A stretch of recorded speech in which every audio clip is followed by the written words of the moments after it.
The Chinese diaspora of the 19th century emerged from the context of war, disease, and starvation in mainland China. British traders who were eager to push isolationist China into trading with the West began smuggling opium into China, creating widespread addiction among Chinese and igniting the Opium Wars in 1839. Defeat by Britain and the unfair terms of the Treaty of Nanking forcibly opened trading ports into China, allowing the British to trade freely, and removing Chinese immigration bans and markedly impacting the circulations of Chinese. In southern China, the ineffectiveness of the Qing government incited the Taiping Rebellion, a long, bloody civil war which pitted ethnic Han and Hakka against the Manchu dynasty.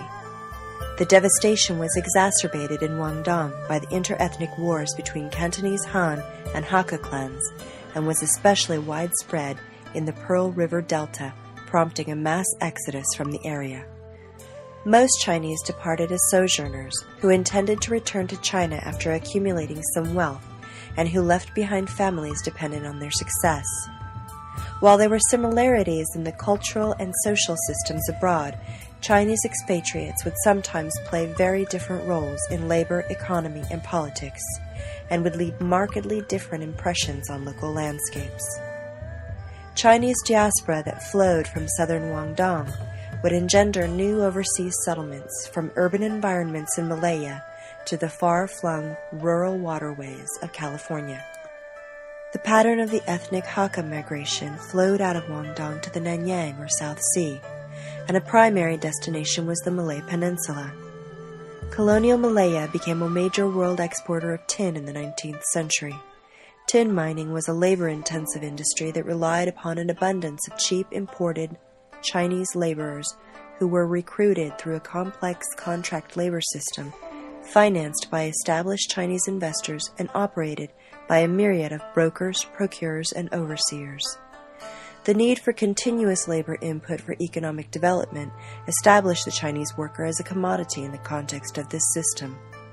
Those who could not afford passage were contracted as indentured workers.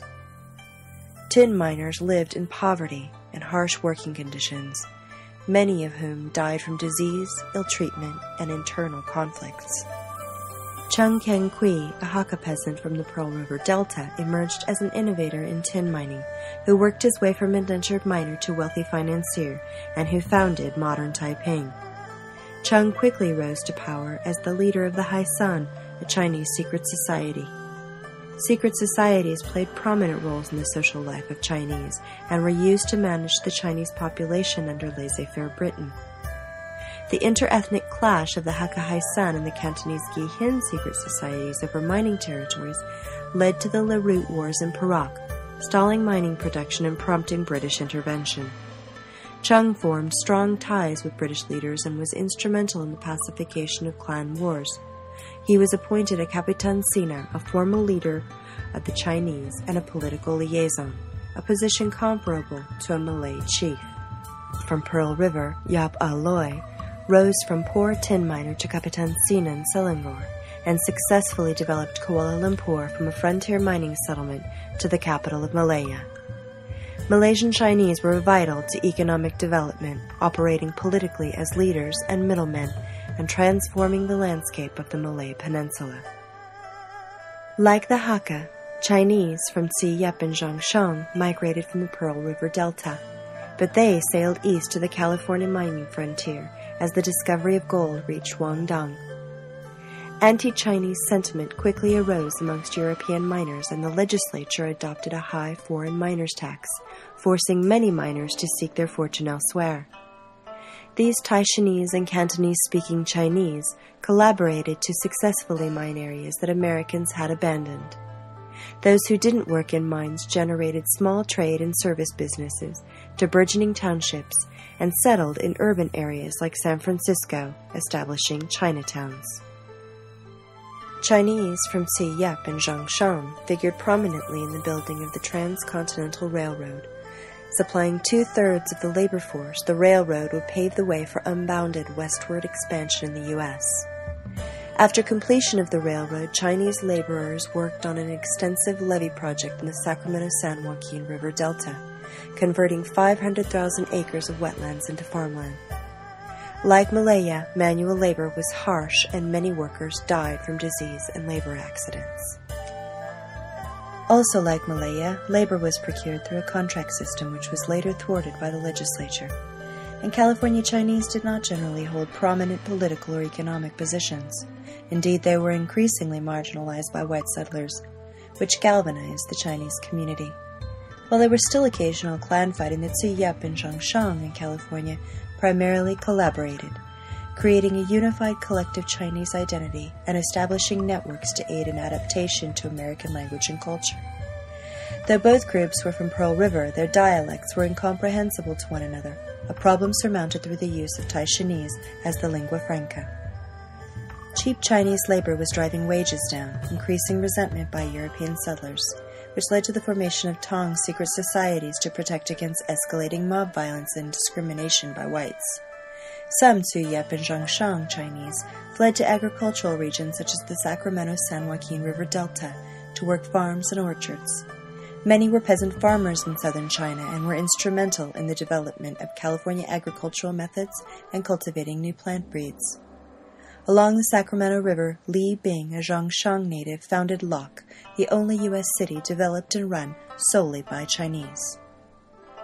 The Chinese Exclusion Act was passed, barring further immigration from China and leaving many Chinese separated from their families, intensifying the already bachelor culture. Frontier societies of overseas Chinese, both in Malaya and California, were predominantly male. Strict gender roles of feudal patriarchal social structures in China only permitted men to migrate. It was considered immoral for any woman to leave the home, and the few women who did were the wives and relatives of men wealthy enough to send for them. In 1852, only 7 of the 12,000 Chinese in California were women. The scarcity of women led to a heavy traffic in them.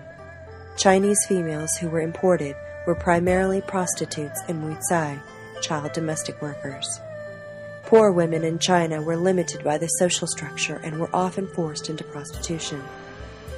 Central to the trafficking of women was a system similar to labor contracting, consisting of procurers, brokers, and brothel keepers.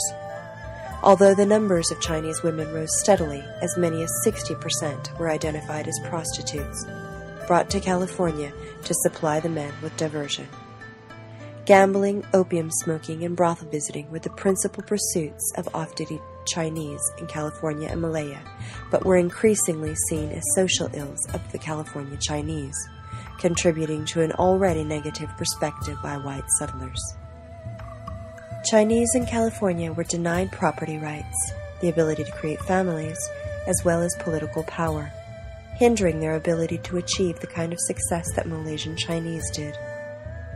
Some historians argue that the hardy migratory character of the Hakka enabled them to adapt to the conditions of frontier environments, and that the Ziyap and Zhangshang were uneducated farmers who would seldom transcend labor or status. But clearly, disparate political climates and vastly different social and cultural systems contributed to successes and failures. Still, Chinese diaspora was arguably vital in the construction of economies and landscapes in early modern global history.